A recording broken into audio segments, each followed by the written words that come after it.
Corona की जब पहली लहर आई थी तब हमने देखा था कि बहुत सारे बैंक्वेट हॉल्स वगैरह को इस तरह से परिवर्तित किया गया था आइसोलेशन सेंटर्स में, जिन सबको बंद किया गया क्योंकि संख्या कम हो गई थी। लेकिन एक बार फिर इस तरह से बैंक्वेट हॉल्स को कन्वर्ट किया जा रहा है मेडिकल आइसोलेशन और ट्रीटमेंट सेंटर्स में। तो तैयारियां साथ साथ में हो रही हैं, जैसे जैसे दूसरी लहर का संक्रमण बढ़ रहा है वैसे वैसे भी। लेकिन इन सारी चीजों के बीच ये समझना भी आवश्यक है कि ये दूसरी लहर कब जाएगी, कब जो मामले हैं वो पीक करेंगे, और इस दूसरे दौर में सुपर स्प्रेडर कौन है।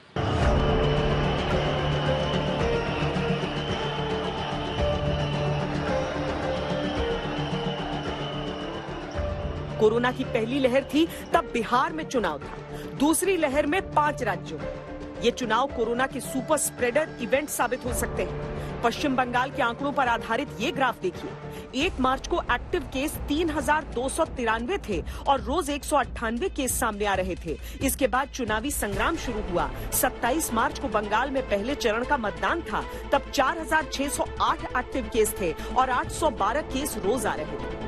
1 अप्रैल को दूसरा फेज था, तब 6513 एक्टिव केस थे, रोज 1274 केस आने लगे। तीसरे फेज तक इस संख्या में करीब 2 गुना और चौथे फेज तक 4 गुना इजाफा हुआ।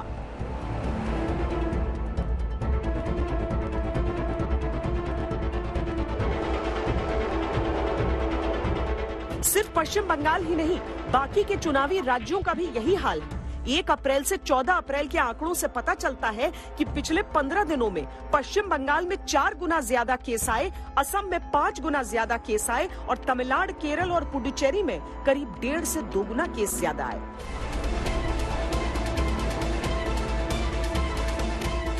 अब से लेके एक 4-6 हफ्ते में, 8 हफ्ते में, शायद 2 महीने के अंदर परिस्थिति चेंज हो जाती। जब से एपिडेमिक्स की हिस्ट्री है, सेकेंड वेव तो फर्स्ट वेव से हमेशा ही ज्यादा घातक रहा है, कम तो नहीं रहा है। तो अगर जो ये बढ़ता रहा, चलता रहा, तो शायद बजाय इसके कि 2 महीने में खत्म हो जाए, उसको शायद और कई महीने लगे। मगर ये हमारे हाथ में है। कुंभ के दौरान भी भक्तों के जमावड़े के बीच संक्रमण के मामले बेहद तेज रफ्तार से बढ़े। निरंजनी अखाड़े के महामंडलेश्वर की मृत्यु हो गई। हजारों की संख्या में पॉजिटिव केस सामने आए।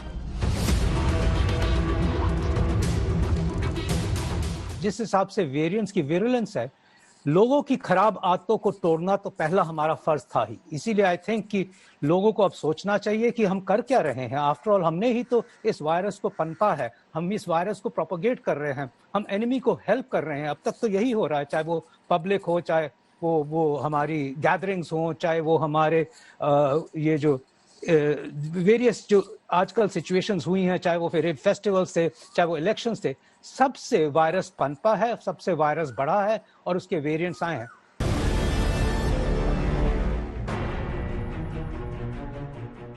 दूसरी लहर की मियाद को लेकर अलग अलग एक्सपर्ट्स का अलग अलग दावा है, लेकिन कुल मिलाकर निष्कर्ष ये है कि अगर चीजें कंट्रोल में रहीं तो मई तक, यानी लगभग 1 से 1.5 महीने तक कोई राहत मिलती नहीं दिख रही।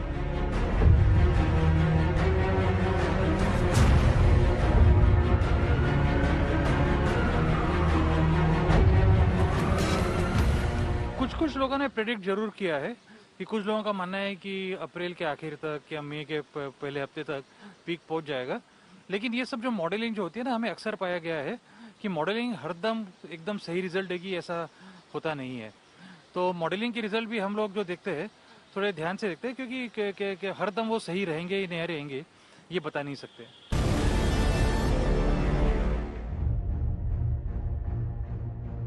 स्पेनिश फ्लू साल 1918 में फैला था।